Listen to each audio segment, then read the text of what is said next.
sambayanan, hawak kamay at kapit-bisig tungo sa kaunlaran. Ikaw, ako, kayo at tayong lahat ay dapat na magkakabuklod.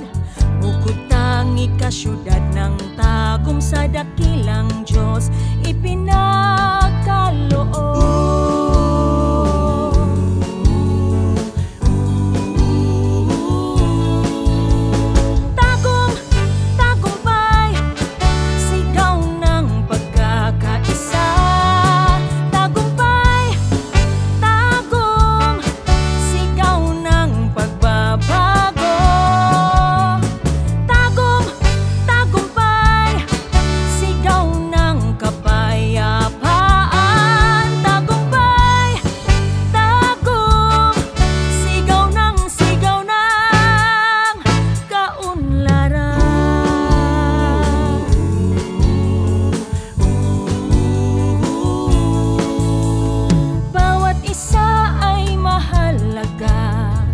Bawat isa ay may magagawa, bawat isa ay may taglay na angkin tungo sa sang-adhikain.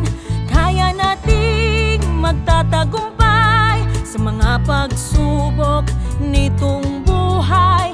Kaya nating abutin ang pangarap kung magkakaisa.